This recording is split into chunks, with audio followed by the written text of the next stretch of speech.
Welcome back to Dateline New Haven. This is Paul Bass inviting you to look behind the headlines and the stories that make New Haven tick. There was a big headline involving a very not interesting sounding bill that actually is going to make a huge difference but has a boring title. And it's the Vision Zero bill, which has a longer name. What's the name? Recommendations of the Vision Zero Council. So it's a law that's actually called the Recommendations of the Vision Zero Council. Yes. But what it really means is that after many years of fighting and New Haveners going up to Hartford and people getting killed on the road, we now have a bill that's going to bring automated red light and speed cameras to the streets of New Haven and do a lot of things that people want to make streets safer. Are going to make happen. State Rep Roland Lemar from New Haven has led that charge. He's the head of the Transportation Committee. He's put this bill in year after year, and it just passed. And we're going to talk to him about how that happened, what that means for how we govern. Roland Lemar, thanks for coming. Thank you for having me. Was that accurate, everything I said? Yes. Including, so you guys don't think about, like, the Biden administration had the Inflation Reduction Act, which had nothing to do with inflation and didn't reduce inflation, but it was catchy. Or bring jobs back or rebuild America. Yeah, we're constrained by a legislative dictum that our legislative commissioner's office, which is a nonpartisan agency within the General Assembly, they craft the bill titles. But can't you say, okay, don't take a side, don't do marketing, but can you say at least tell us what the bill is? Could they call it like the Safe Streets Bill or something? I mean, we could have. I guess advocates, myself included, could have, pretended it was called something else. And or is it a way to make it less controversial by having no one pay attention who might not like it because you got this boring name? Well, I'm pretty sure people were paying attention to this one. And they were paying attention. Yeah. So, Ron, I'm going to ask you to get close to the mic. First of all, how did it feel after how many years was it you've been pushing this bill? I think if we want to be honest about how this bill, specifically this policy, germinated and then became law, you have to start way back in 2006. There's a nascent movement in the country that started to take hold in New Haven around complete streets policies, about road safety, about redesigning our traffic systems, our street systems to be multi-use, to be protective of all users. In other words, streets aren't just for cars. That's right. That's right. These aren't throughways. These are the building blocks of neighborhoods. I think that's a direct quote I gave the New York Times in 2006 on it. Mm-hmm. Myself and Aaron Sturgis Pascal. I'm sorry, they're not throughways. They're the building blocks of our neighborhoods. Mm-hmm. That's how you get to school. It's how you get to the grocery store. It's how you get to work on a daily basis. Some people utilize them for driving cars, but in a city like New Haven, a lot of people are just walking to and from the places that they need to go on a daily basis. Mm-hmm. And like respecting that reality and the really remarkable amount of traffic violence that occurs on our roadways wouldn't be tolerated in any other sphere of our society. And so starting in 2006 with Alder Aaron Sturgis Pascal, she and I introduced the Complete Streets Ordinance. We began that process here in New Haven of sort of looking at that. We had a Complete Streets Design Manual, and legislatively that was the direction that we took at that time. There was also a push at the time. Mayor DeStefano helped to lead the original push, which was to look at automated traffic enforcement. That, I think, was complicated because it was both a safety-related issue, but also a revenue-generated conversation about how much money we could generate if we moved in that direction. And people say, well, then you can have an incentive to give people things they don't deserve it, so therefore it's a money grab. I always thought, why don't you guys just admit it and say, yes, we want to take in money because people are driving like absolute maniacs, and if we can catch 1/10 of them, it'd be great to bring money in on that while we also try to deter them from doing it and then have some money to rebuild our streets in safe ways. And exactly, Paul, that's what led to a 12-year fight on this. Right?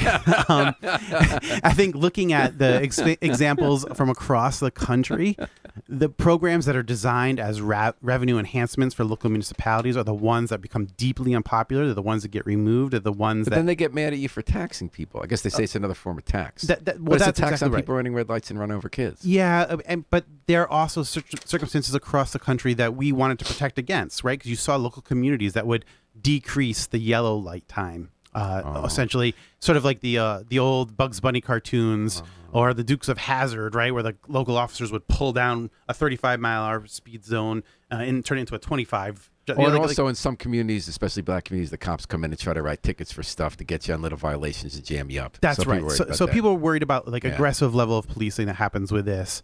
And then there were some real concerns about how this technology had been utilized, how it had been operationalized against communities of color and across the country. And I think those were very real concerns that were always in the backdrop of this and conversation. Just so people know what we're talking about, are we mostly talking about cameras here that go on traffic lights and either catch you running a light or speeding? And we used to have to be careful to talk about which one we're talking about, but the bill you pass is going to allow both kinds, right? Yes. So like you said, I introduced this bill in 2011 for the first time in the General Assembly. I get elected in 2010. In 2011, I introduced this as a package of bills that I introduced as a new legislator. It got through the Transportation Committee at the time, Planning and Development, and the Finance Committees. I was feeling really good about it. Generally, I did not have the support on the floor, running into the concerns of how are communities going to utilize this? Is it going to be a moneymaker for communities? Is this going to be used to target out-of-towners? And is this going to be operationalized against communities of color? Those were the primary concerns that people had. There was also a backdrop of the privacy concerns, like whether or not you had a right to operate on the roadway and no one could record you or videograph your car or you personally doing something wrong, and who would hold that data. There's a lot of other externalities associated with the technology that people wanted a handle on. And so over the years, I listened to a lot of those conversations. We were experiencing something in New Haven, though, Paul, right? Like we were feeling this in a different way. At the Capitol, we were having conversations about, is this right or wrong? How do we utilize technology? How shouldn't we utilize technology? Is this a privacy concern? Is this generating revenues? We were watching remarkable levels of traffic violence in our city. We were on a more than annual basis seeing real tragedies occur on our streets, with the prime example of people running red lights, people speeding, communities being sort of shut down by the amount of people who are just speeding through without any regard to who live there, the communities. And that was not a racial thing. I hear this more in the black community, lower income than other places, about how nervous they feel in the street from the people speeding through. That's right. And so we're experiencing this very acutely in New Haven. Is there a way to quantify that increase or the level of violence we were seeing on our streets? I don't know that I have specific New Haven data top of mind, but I do know in the last few years, this has become a Connecticut problem and a national issue. But we're experiencing this Connecticut. Connecticut last year, 2022, was the deadliest year in Connecticut's roadways in the last 35 years. And that comes after 2021, which was then the deadliest year, and 2020, which was then the deadliest year. So we've experienced remarkable increases in fatalities on our roadways. 2023 is setting up to again be the deadliest year in Connecticut history. Why is that happening? People want to attribute some of this to like post-pandemic. The social norms are sort of out the window, and people are operating without regard to anyone else's concerns. There's more factors to this. One, we're driving larger vehicles, much larger vehicles than we used to. Was that stopping for a while? People wanted to cut back on gas or no? I mean, anecdotally, that was what you would hear. But the average passenger vehicle in the early 2000s was a Toyota Camry. The average passenger vehicle in 2023 is a Ford F-150. Right, just the structural change on average of what the most common and popular cars are means that when you approach an intersection, nationally or in Connecticut, nationally, and so when you have an accident, a much larger, heavier vehicle that are operating at much higher speeds, which is also true. We've been able to identify that on our roadways here in Connecticut. The average travel speeds the uptick was incredible post-pandemic. We're evaluating that on our highways mostly, but if you hit somebody or another vehicle going 25 miles per hour in a Toyota Camry, the chances of being a serious or significant or fatal injury are remarkably low compared to what happens when you hit another individual or car going 45 miles per hour in a Ford F-150. You add in the level of distractions both on board and in hand, like people looking at their GPS on their screens rather than looking at the road ahead of them, checking text messages or telephone calls on their phone. You have this remarkably deadly combination that's happening on our roadways. And frankly, it's something beyond the ability of our local police departments themselves to handle. Like, you can't hire enough police officers, nor do I think we'd want to address this issue. There's got to be some use of technology to get. We're talking to Roland Lemar, state rep, who just had a big victory in the session that ended last week. A bill he's been pushing in some form since 2011 passed to have well, it was always allowed, but this promotes and makes it easier for municipalities to put automated speed and red light cameras. It was not, I mean, I know there's some disagreement on this issue. There wasn't a single community anywhere in the state that had developed automated enforcement because they did not think there was statutory allowance for it at the state level. So is this enabling legislation? It sets rules for it. Yes, we set guidelines and rules for communities on their own to develop automated But the state enforcement. had put those cameras up. We had the pilot, right, on state roads. So starting in 2021, as part of another bill that I'd worked on that established this Vision Zero Council that made ultimately these recommendations. It didn't come from me, which helped this year. They didn't come from me. They came from a nonpartisan, multi-agency effort that we established in 2021 called the Vision Zero Council. That the goal of that is to eliminate all traffic fatalities, essentially saying that 0 is the allowable, acceptable number that we should expect on our roadways. They've proffered a series of recommendations, all included in this bill. Some of them I think are incredible. They've not gotten any attention, but will yield far fewer deaths as well. And part of that process was to allow local communities to identify the most dangerous intersections in town, analyze that data, collect that data, analyze it, make recommendations for the State Department of Transportation's approval about where cameras would go, collect data of who is getting ticketed, the revenue collected, which we limit. We put down at a $50. Yeah, why so small?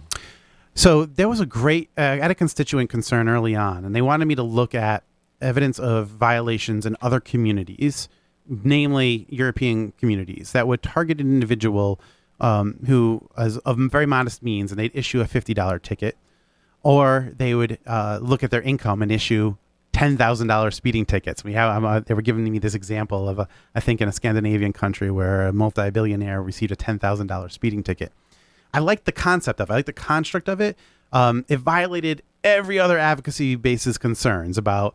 I had the ACLU telling me they didn't want us to accumulate that much individual data, and in order to run that type of program, I know This makes it complicated. It makes it very complicated to the point that I have to have a private company having access to your income data to determine how much the ticket was going to be. So Rebecca Sweeney Goddard says, congratulations, Roland, on many years of fighting for this issue. Thank you for listening. So the bill passed.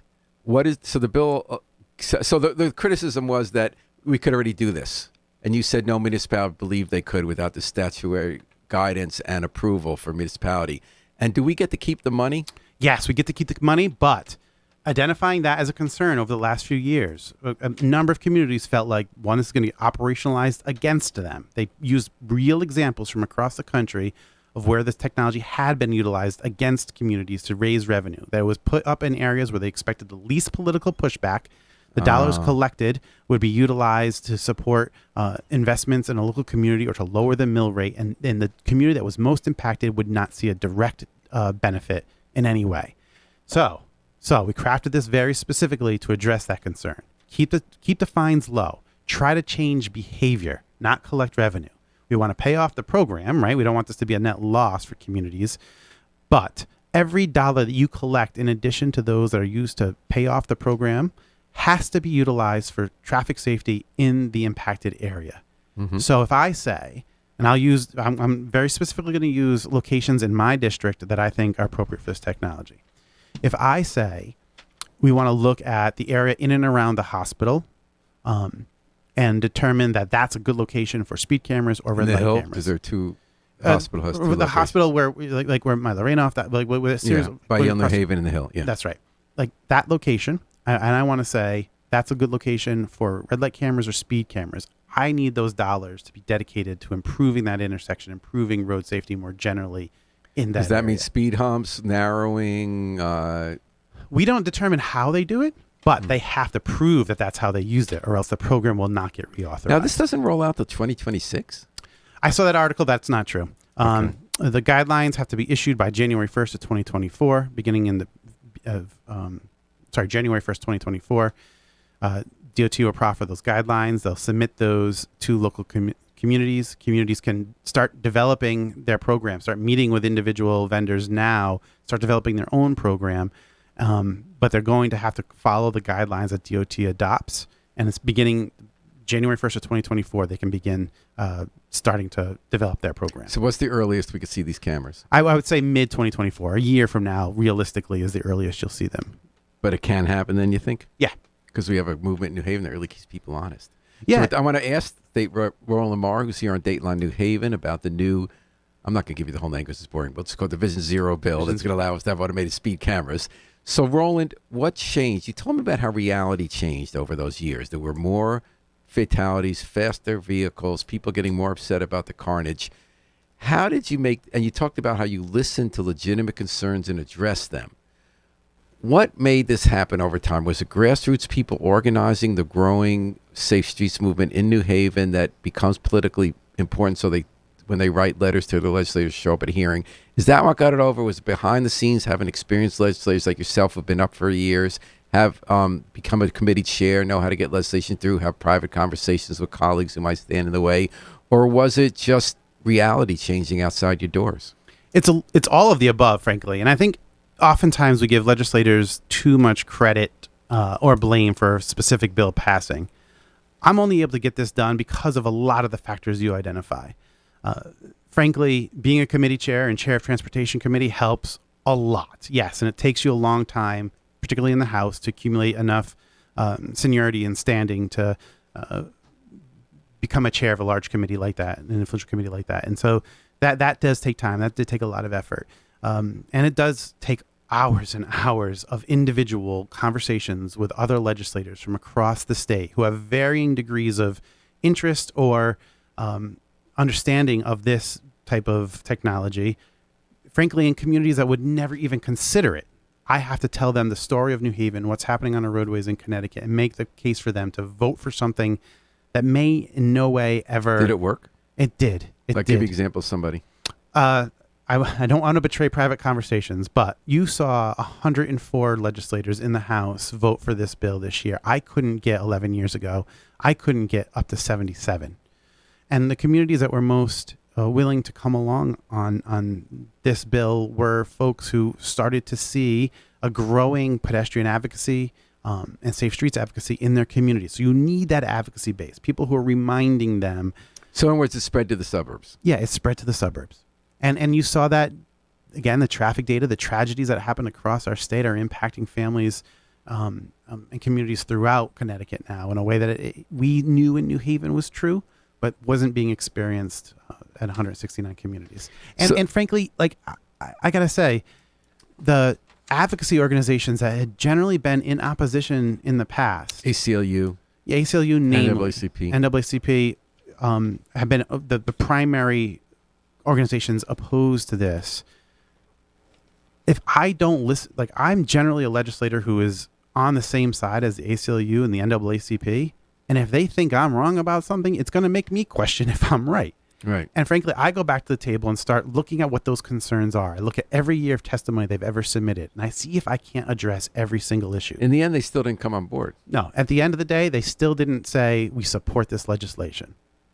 But I think every realistic concern that I could address is addressed in that bill, and I gave essentially a escape hatch to the whole program. If something goes wrong or this technology is not being utilized the way it's designed, and if something happens that I don't see, the whole program gets you have to go through a reauthorization process in 3 years after you first start. And if you don't have the data to support this, or we determine that you're not using it properly, or it's not reducing traffic fatalities in the location, or you're not investing those dollars the way that we tell you you have to, the whole program disappears. So how does it feel, Roland Lemar, to have succeeded after 12 years on this? It feels good, right? Like, I mean, it's a lot of work. It's a lot of effort. And I took a few years off in between, right? From 2013 to 2021, I don't introduce another camera bill. I focus on a number of other issues I believed in, other pedestrian safety, traffic safety related issues. I focus on a number of fair housing issues, national popular vote. I did the Dreamers bill in 2016. So a number of other passions of mine that I care about legislatively that I got to work on. But I really put a lot more effort into this again, starting in 2021. And I think the amount of hours, really, frankly, I calculated at like 250 hours worth of time over the last few years on this bill alone. I have incredible staff, transportation committee. I have a legislative attorney, Katrina How does Stratton. it feel? You go into politics, you devote your life to politics, you work on campaigns, you work on bills, you're committee chair. What does it feel to work so long on a bill and get it through? It's honestly, you start thinking, okay, what's next? Okay, what's next? So I really want to hyper focus in on safe routes to school. So as a transportation committee chair, I want to make sure how we talk about getting kids to and from school on a daily basis is more at the center of this, like sidewalk installations, bus improvements, street narrowings. Like, how do we really focus this investment and this time in and around schools? I want to focus a little bit more, and like this is something that nationally is happening. Like electrifying our bus fleet. How do I make sure that we have the requisite number of dollars and the technologies in place in places like New Haven, where high levels of asthma? Are you talking about CT? Because you've started that with CT Transit. We did. Yeah, we started with CT Transit. It's going to be really expensive. The timeline's a little too slow. We're looking at 2035 before full implementation across the state. I want to see if we can't move that up to just decrease the amount of How about negative the health lineators on bike lanes? Is that delineators working? are. They get knocked down the first day, those little rubber ducky poles. I mean, it is definitionally a stopgap measure, right? Like, well, that's how they built it. Why did it take so many years for us to get that bike lane? It's still only half built, and its delineators get knocked down. yeah, I thought it was going to be a separated concrete thing that you got, a barrier that has a bike lane. Yeah, I'm not sure. Like, that's something on the engineering side at the local level. I trust Giovanni Zinn went through an exhaustive process to try and get that up and going. I don't know ultimately what the determination is, but all of the evidence suggests that delineators are like they're a nice way to show that there's a separated line, but provide zero protection. Roland, Lemar, do you get to take a deep breath? You talking about the next hill to climb? Oh no, I'm always focused on the next thing. All right. Well, congratulations on 12-year fight to get state legislation to promote the use of red light cameras, speed cameras automated in our city. You think it's going to save lives? It will definitely save lives. And that's what it's about, right? That's right. Thank you for joining us, Roland Lemar, on Dateline New Haven. Thank you. Thanks, Harry Droz, for working the controls.